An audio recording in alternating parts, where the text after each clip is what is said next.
Hello and welcome. You've joined our Facebook Live with SARSAS.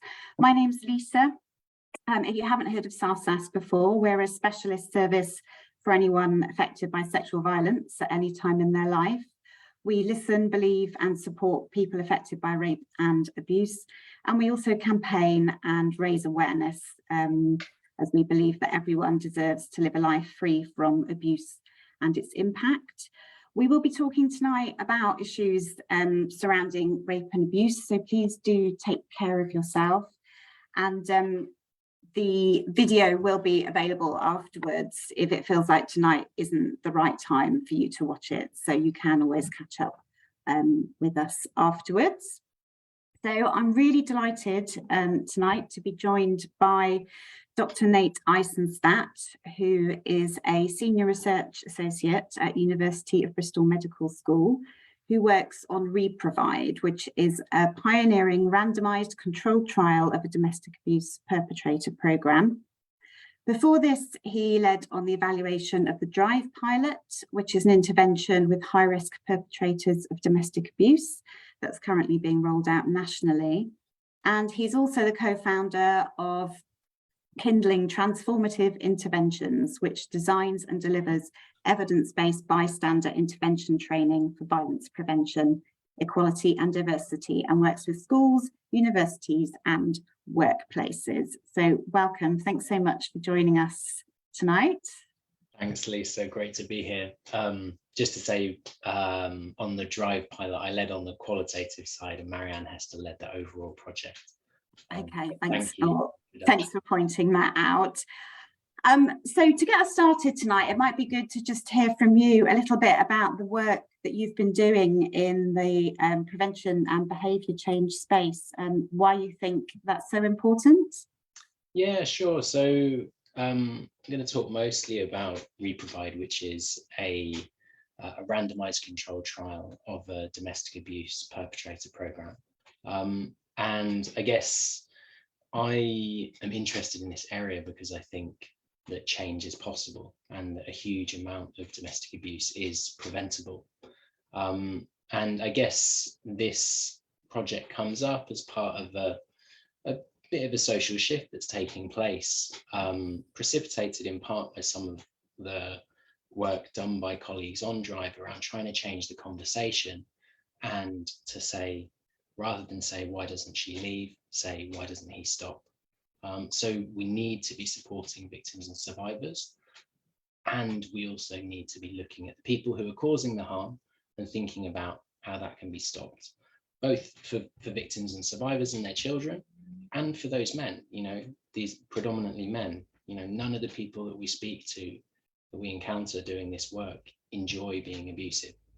You know, it's so many people want to change, but find it very difficult. Behaviour change is very difficult. So domestic abuse perpetrator programs have been around a long time, and there's been a number of evaluations and some really promising evidence, particularly evidence from what are called pre-post evaluations, which is where you give people a questionnaire, or you interview them before they do the intervention, and you interview them, or you give them a questionnaire afterwards. And there've been some really promising outcomes from those. The problem when you do that is you don't have anything to compare it against. So let's take the example of Me Too occurring. If we were trying to do an intervention to prevent sexual harassment in the workplace, we were running that intervention and Me Too happened. Well, Me Too might have a global level effect on sexual harassment in the workplace. You know, potential perpetrators might think, I'm less likely to be able to get away with this, so we might see a reduction. If you were doing an intervention at that time, you wouldn't be able to know that it was your intervention that caused the change unless you had something to compare it against. So same goes for domestic abuse programs. If we want to know whether it's the intervention that causes the change, we have to have some people doing the program, the intervention group, and some people not doing the program, what we call the control group, the comparison group, and we compare the two. And that's what we're doing with REPROVIDE. So it's really quite groundbreaking in that way, in that we don't have that randomized control evidence in the UK of the effectiveness of domestic abuse perpetrator programs. And one of the problems with that is that, you know, as many people are aware, the commissioning framework is such that in order for things to be funded, and rightly so to a certain extent, it's taxpayers' money. You know, we want to know that the money that we spend on social interventions is actually spent on things that are effective. Because there isn't the evidence, there isn't much available for those people who want to change. So Respect, which is the umbrella body for work with perpetrators in the UK, did some research in 2012, which estimated that there were around 400,000 high and medium harm perpetrators in the UK. And of those, less than 1% get any specialist intervention. So, you know, we also know that many of these people will have multiple victims. We know that of those that go through the criminal justice system, some have as many as 6 victims.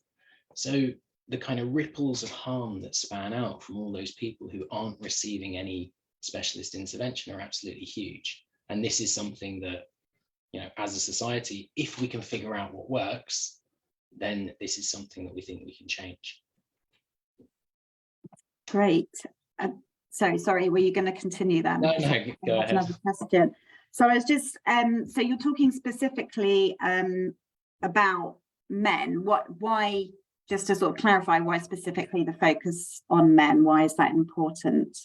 So we know that domestic abuse occurs in all relationships, people of all genders, and in all kinds of relationships. Mm-hmm. However, the overwhelming majority of domestic abuse is perpetrated by men against women. So when you're doing something like a randomized control trial, you need to be quite focused in what you study. You want your kind of to minimize your variables. So we chose the most prevalent form of abuse. If we can show, if the intervention is effective with that group, then, you know, we would love to do more research and see if the same kind of intervention would be relevant in gay or lesbian relationships, for example. So yeah, that's why we're focused on men who have relationships with women. Yeah. Okay. Thank you. And what actually happens within the program or the groups that you're running? What kind of work takes place there? Yeah, so it's a 23-week group program, so about 6 months. They're quite small groups, you know, up to about 10 people, and the groups kind of have they deal with a number of different things, but there's sort of 4 key components to it, really.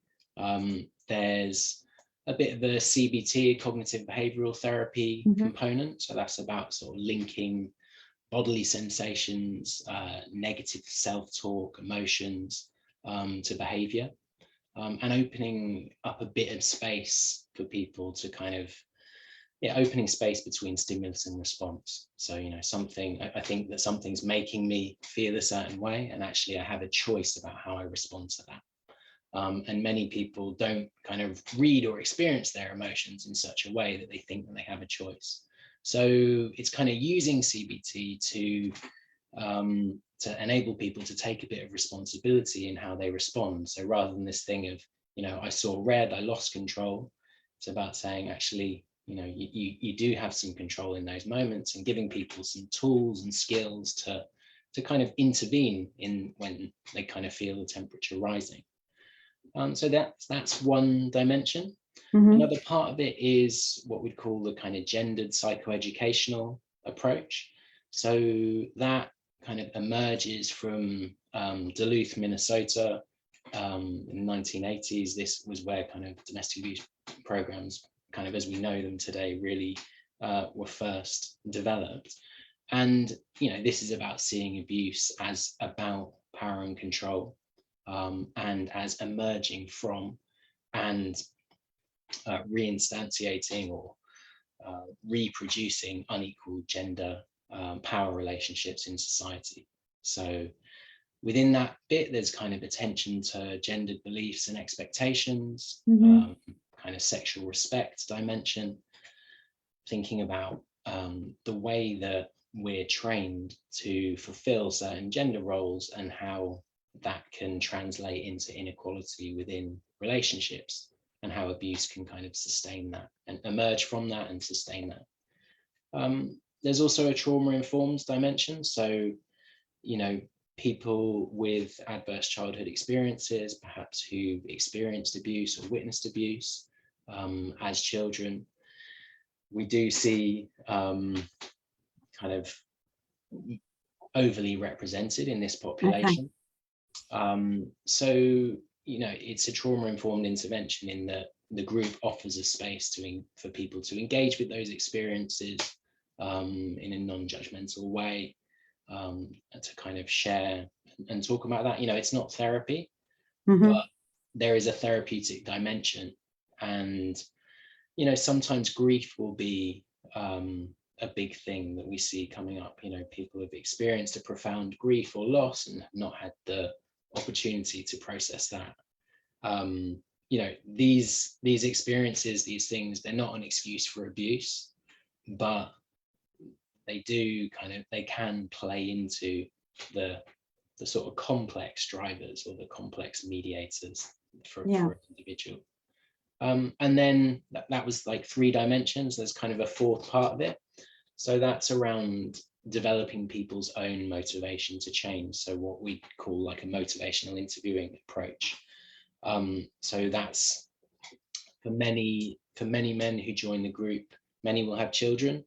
So that might be around developing some positive motivation around being a better dad. You know, that can be a real, it's about finding the person that they want to be and comparing the person that they want to be with their behavior in the moment. So yeah, it's called kind of exposing the discrepancy between their positive self-view, a positive self-view, and their behavior. So rather than saying, you know, the person is bad, it's finding some practitioners refer to it as making an alliance with the part of them that wants to change. Yeah. You build an alliance with that, and you really try and develop that so the person has, a positive motivation.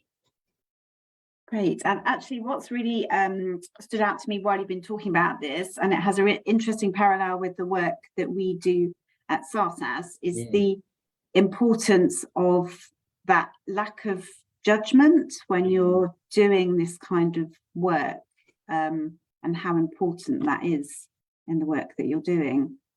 Absolutely huge. So this is something that's come through on REPROVIDE and that came through the interviews with service users on Drive. So when asked, you know, bear in mind that the people who agree to be interviewed for something like this are the people who were high engagers generally, and who liked the program in some way. You know, they see themselves as giving something back by doing an interview. So that's kind of a bit of a caveat, but it tells you a bit about that group. Yeah. But those people really commonly, when asked, you know, what did you get out of it, or, you know, what was different about this in comparison to other interventions that you'd received, it was care, listening, non-judgment. And, you know, it's really interesting that these are people who are abusive, but they also will often hugely fear the judgment of others. So there's a recognition that how they're behaving is wrong, and it can be that fear of being judged that pushes them away from getting help. Yeah. So it's this kind of perverse. It's a bit paradoxical, really, because fundamentally we are saying this is not okay, and we're approaching in a non-judgmental way of saying this happened and you can change. So it's a difficult line for the facilitators to tread, because on the one hand they're trying to cultivate non-judgment but also not collude. Yeah. So yes, it's a hugely skillful thing that facilitators do, and it's amazing to watch sometimes. Yeah, so really fine balance. So in terms of the men that come to your groups, so you've already mentioned there are already people that are recognizing that there is a problem with their behavior and there's something that needs to change. How do they sort of end up at your groups? How do they get there? Yeah, so we do advertising on Facebook and Google and posters and flyers. We've got various campaigns with local football clubs. So we sort of do all those kind of methods. So they might see one of those posters or see some of that advertising and give us a call. They might be referred by their social worker. You know, there might be a social worker involved in their family who's saying, look, you need to do this, or we suggest that you do this. We don't accept men who have been court mandated to attend. So men who've been court mandated are eligible for a different program that's run by probation. And part of the reason that we wanted to study a voluntary group was that if you're doing a randomized controlled trial, you want to do the thing that's most likely to be effective. And it's been theorized that those men who are kind of forced to be there may be less ready to change. Having said that, voluntarism is a grey area. You know, if there's children's social carer involved in my family threatening to take my children away, then there is pressure there. If my partner's saying you do this or I'm going to leave, you know, there's a kind of compulsion is a grey area, but it's a voluntary program. So yeah. Another way is there might be a police call out where there's no further action, and we've got these little cards, and so the attending officer will say, we're not going to do anything else, but you know, have a look at this. So we'll give them a call, and you know, often there will be huge levels of minimization, denial, and blame. You know, sometimes we'll have to kind of, you know, particularly for those guys where the social worker has said, you know, you need to do a program, otherwise you're not going to see your children again. Yeah. You're not going to see your children. Then, you know, there will often be quite a lot of, you know, denial. And one of the things we might say is, you know, looking back, how you know, were there arguments? How did those play out? You know, thinking back to that, is there anything you would have liked to have done differently? Okay, why was that? What was that? You know, was there shouting? Was there slamming doors? So, you know, many of the guys that we speak to at that point won't see a lot of those behaviors as abusive, you know, and it's common again in the interviews to hear things like, before I did this course, I thought that abuse was just physical. You know, now that I've done this, I can see, you know, so yeah, that's kind of how they come to us, and then how we begin to engage them, really. Yeah. And then in terms of, so you've just touched on a bit there in that sort of almost immediate feedback on the kind of success of what you're doing, but how in terms of impact or sort of longer term impact, how have you been able to measure that? Like, and what have you seen in terms of the impact on the people that have come? So we can't give you any stats at this point because we're you know, we're still running, and we don't have enough numbers through yet to make kind of reliable statistical claims. But from the interviews and with victims and survivors and with some of the men, we've seen some really encouraging stuff. So, you know, on the men's side, guys talking about improved relationships with their partners, with their children, talking about improvements in relationships with their family or friends, you know, saying that, you know, my friends don't see that that side of me anymore. From partners, we've seen both kind of reports of improvements with the man if they're still in the relationship, but also some partners who are no longer in the relationship have said that the child contact process has been easier. You know, either so partners whose if a man receives the program, their partner or ex-partner will be offered support by the women's safety worker within the delivery organization, and you know, that is part of the respect guidance around you know, what's the recommended way of doing this work, and it's about sort of creating a bit of accountability and checking that what the man is saying is going on at home is what the partner is saying is going on at home. It's also supporting her. And so yeah, we see reports of kind of improvements in the child contact process. A lot of men talk about the sort of quite simple cognitive behavioral stuff, so like counting down from 10 or taking a negotiated time out, you know, using those sort of tools. We hear that quite a bit.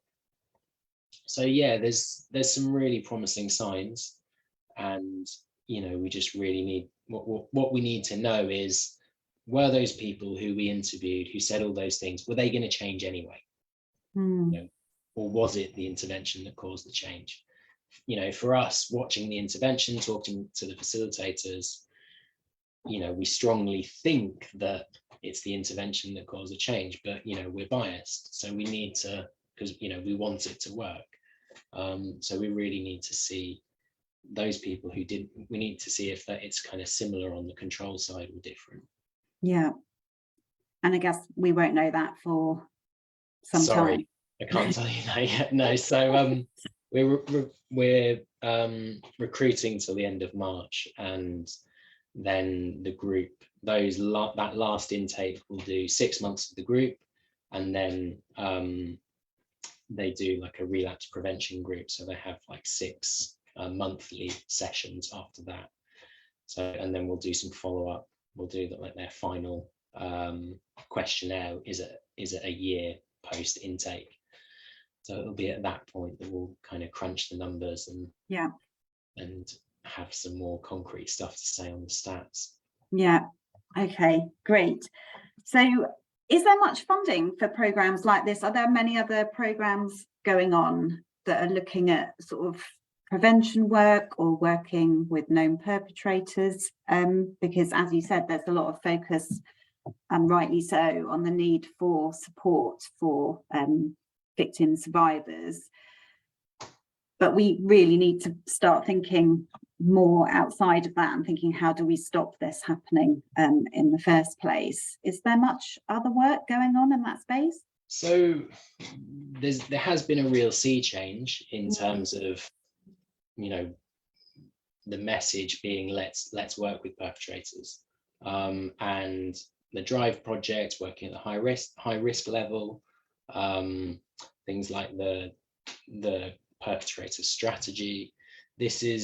These are all really promising signs, and there is more funding available than there was, but there is really very, very little provision. You know, evidence of that is that in Bristol, the only perpetrator program is this one randomized controlled trial. You know, in many of we have people contacting us from really far outside of area, and saying, you know, if I get the control group, is there anything else available to me? And often we're saying no. So there's a shift kind of in recognizing that it's a problem, but I guess we're part of a wider, you know, ongoing decade of austerity, you know, over a decade of austerity, particularly interventions like DRIVE, which require a kind of a well-funded, functioning multi-agency ecosystem. So part of the DRIVE approach is to look at perpetration, but also to look at other kind of complex needs. So is there a housing need? What's their financial situation? Is there substance misuse? Do they need mental health support? And, you know, the theory being that we need to address the kind of whole package of someone's needs in order to get them to a place where they're, you know, ready to change at a level of life stability where, you know, they're able to engage in a program. And, you know, it's similar at the medium risk level as well. You know, if you're in insecure housing, insecure employment, if there's all these other life stresses, and it's difficult to get mental health support, then, you know, how consistently are you going to be able to attend a 6-month, once-a-week group? So, you know, we need, as ever, we need to be looking at these issues in the round, and yeah, there needs to be a kind of wider, well-funded kind of multi-agency ecosystem, we might call it. Yeah. We're really gonna, everyone wants there to be a silver bullet, like, one intervention that's gonna solve the problem. And within a context of austerity or, a chronically underfunded voluntary and public sector, you're not going to achieve that. Yeah. And it's also about, isn't it, having like a long-term view rather than just short pieces of funding that aren't just going to fix an issue over the course of 2 years. It's about really putting structures and things in place that are going to take it forward as well. Absolutely. And, if we think of that Home Office 2019 report saying that domestic abuse costs the UK taxpayer 66 billion, we know the social cost. I don't have to make the argument now here for the kind of human and social cost, but just thinking about the economic cost, this is something which, if we spend some money now, is preventable. There's economic arguments for prevention, because we'll save money in the long term. And part of REPROVIDE, we are trying to do some of that economic analysis to be able to do the cost benefit.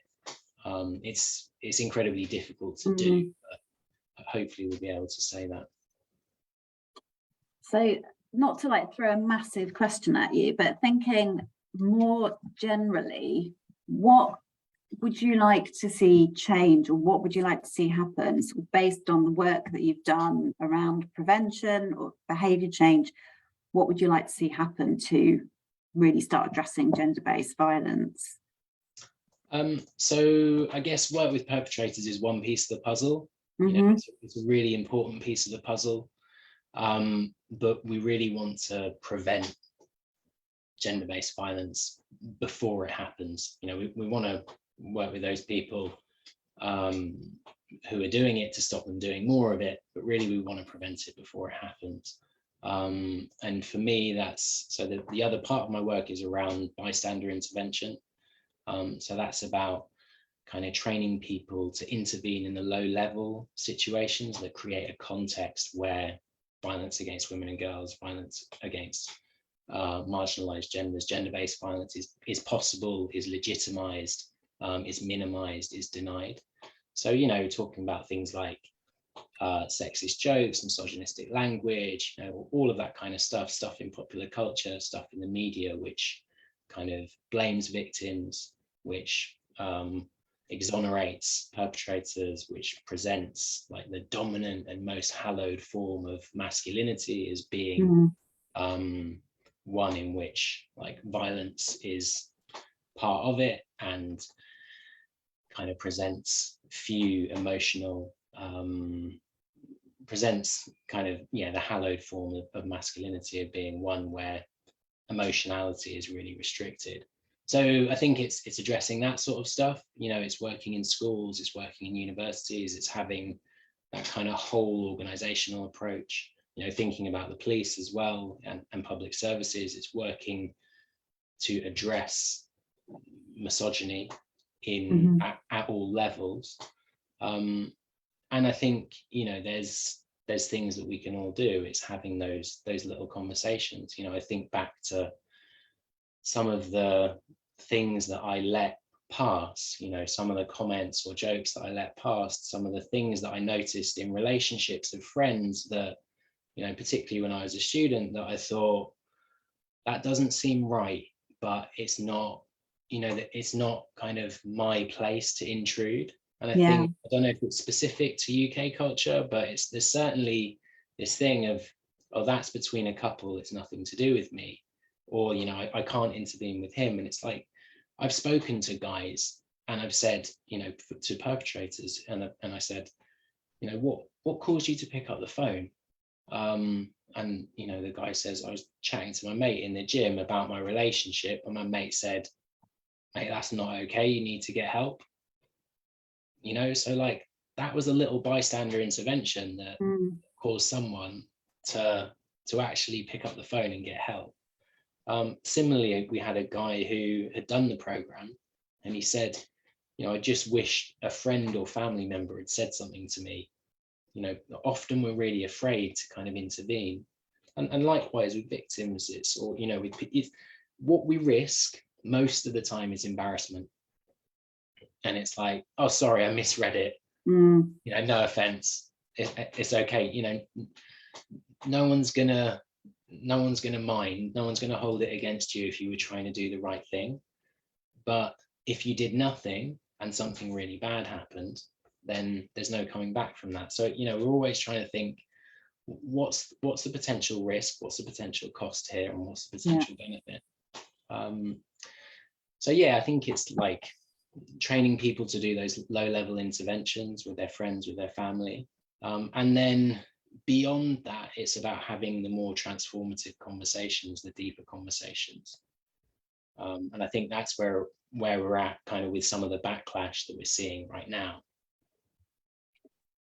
Which leads me nicely on talking about backlash and kind of normalization really of sort of victim blaming and rape myths and misogyny, in that we've been noticing, and some, you know, a lot of the work that we do in schools, where we go into schools and talk about healthy relationships and consent, how the proliferation of, you know, men's rights activists online has, and those sort of ideas of men being dominant, etc., starting to absolutely feed into a lot of young boys' ideas of what a relationship looks like. Is that something that you've seen and are concerned about? Absolutely, yeah. It's something that we're concerned about. You know, the Andrew Tates, the Jordan Petersons, the Joe Rogans. You know, kind of slightly more concealed than Andrew Tate, but yeah, these people are hugely influential, and they're tapping into something which is real. You know, they're tapping into feelings which are real. They're tapping into insecurities, and essentially they found a way to monetize men's insecurity. And that's what's, you know, incredibly clever about their approach, is that they found a way to monetize that, and to kind of essentially say to men and boys, you feel this way, don't worry, you don't have to feel this way, because you know, you can defend it with this dominant way of being. And I guess, yeah, it is sad, it is scary, and I think in those conversations, although often what we want to do is to contest it on kind of rational grounds, you know, I want to contest what they're saying on rational grounds. You know, you're saying something which is not true. You know, you've said all these things which factually are not true. But for a young lad who really looks up to Andrew Tate, who sees the way that he postures and, you know, sees some of the things that he says and the way that he looks, you know, coming back with a rational argument isn't going to do it. So it's trying to think, okay, what are the feelings and needs that sit beneath this? So, you know, one of the ways that we can do that is requesting clarification, you know, rather than going in with challenge, requesting clarification, you know, oh, tell me a bit more about that. Another way is, you know, saying, oh, has this affected someone in your life?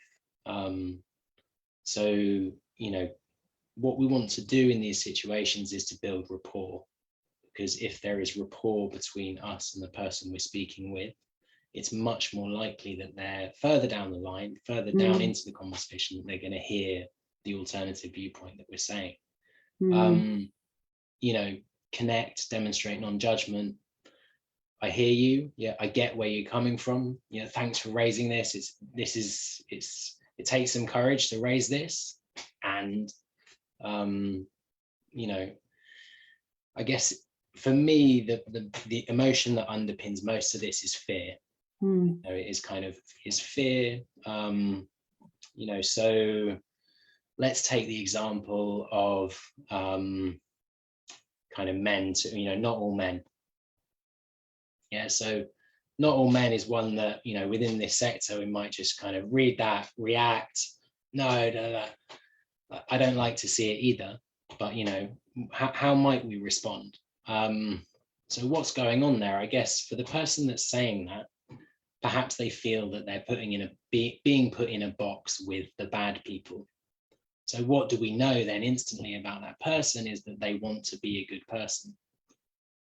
So can we connect with thinking about that thing of making alliance with the part of them that wants to change or that does the right thing? Yeah, it can feel like you're being put in the box with the bad people, you know, maybe unfairly.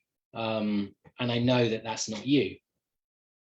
So it's like, you know, I can see that, you know, I know that you want your loved ones to be safe from harm.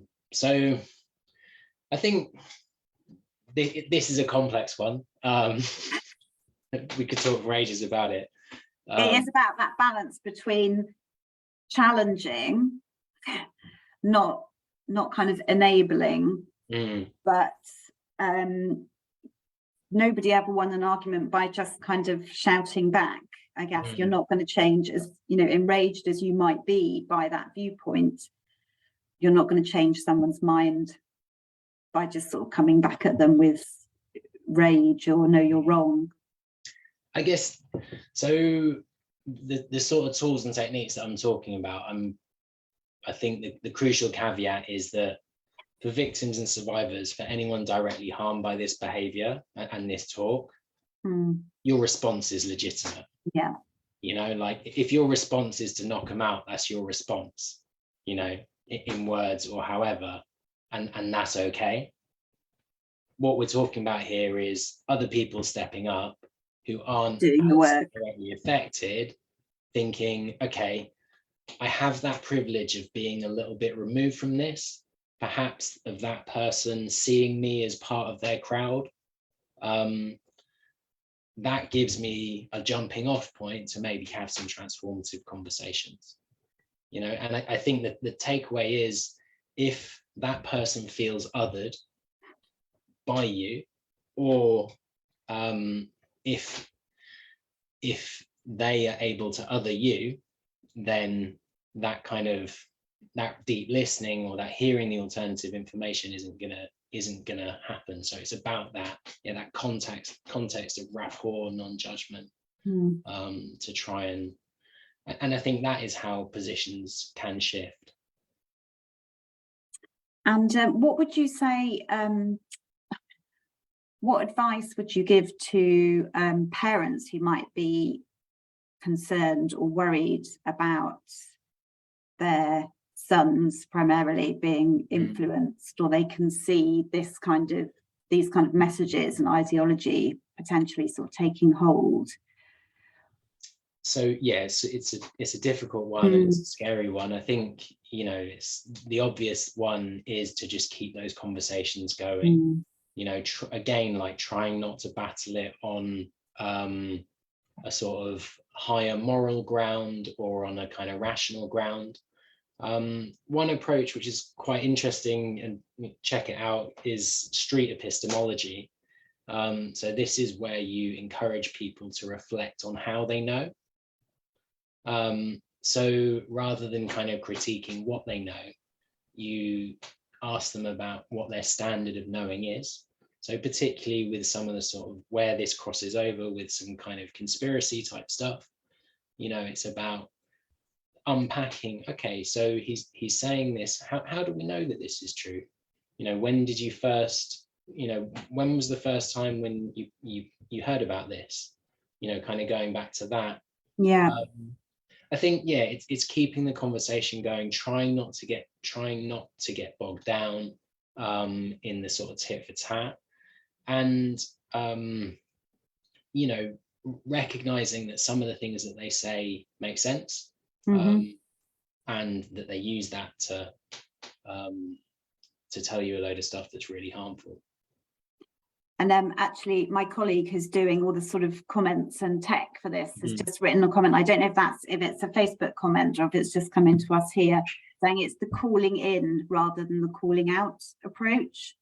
Absolutely. Quite a good way of putting it. There is another question actually that's come through in the comments, which is kind of going back to the work you do with REPROVIDE, which is, I think you touched on a bit in terms of kind of following up with partners and children, but how you balance the risk side of things with partners and children? I might need a bit more that explained a little bit more, I guess. So the I'm thinking that it's probably talking about on the REPROVIDE program where you're working with the men. Mm-hmm. How do you kind of, it's like the sort of safeguarding side of things. How do you make sure that that's kind of always being considered and that everyone is safe in that situation? Oh yeah, so I mean, the safeguarding part is held by the service, and the partner or ex-partner, if the partner or ex-partner is engaging with the women's safety worker or the women's support worker, then that risk management is a lot easier to do. So it's kind of the facilitators following closely what the man is saying, being very explicit with the man that we will be sharing information with the social worker if anything is disclosed that suggests that there may be a risk to a child or vulnerable person. So that kind of information sharing, multi-agency working, and hopefully engaging with the partner or ex-partner. Okay, thank you.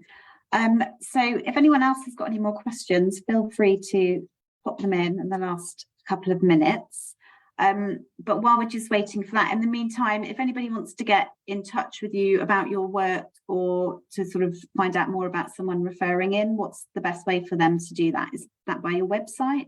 Yeah, best thing to do is via the REPROVIDE website, or to email reprovide-men at bristol.ac.uk. Thank you. It doesn't look like we've got any more questions. So my last question to you is, how do you take care of yourself while you're kind of doing this work, which can sometimes be quite difficult and challenging work? How do you take care of yourself? Getting my nails done. Well, they're nice. Can we see them again? Lovely. Yeah, I mean, I think this is challenging work, and taking time out, making sure I have weekends, doing all the fun things. But I think for me, it's not, I think it's kind of dangerous to create this like binary between like self-care, which is having baths and doing yoga and getting your nails done, and work, which is this thing that I have to do, which is kind of producing burnout. And actually for me, what I find most life affirming, it is taking some time out and reflecting on, actually, I feel hugely privileged, and I feel hugely privileged to be able to do work which has a positive impact, and that in itself like is rewarding. Yeah. I think like also working on the behavior change side it's inherently more hopeful. And we need to check ourselves that we're not believing that more change is happening than it really is. But there is a sort of hopeful side to it which enables you to carry on. And actually, and that's a really good note to finish on, because we too believe that we believe in a world without gender-based violence, and we believe that there is hope, and that's what sort of keeps us doing this work. So thank you so much for joining us tonight, Nate. It's been fascinating hearing about all your work and all your kind of ideas about changing behaviour and how we work with perpetrators. That's kind of it for us tonight. This will be available on our Facebook page and on our YouTube page. And we hope you will take care of yourselves after tonight's session. But take care and bye-bye. Thanks. Thank you so much.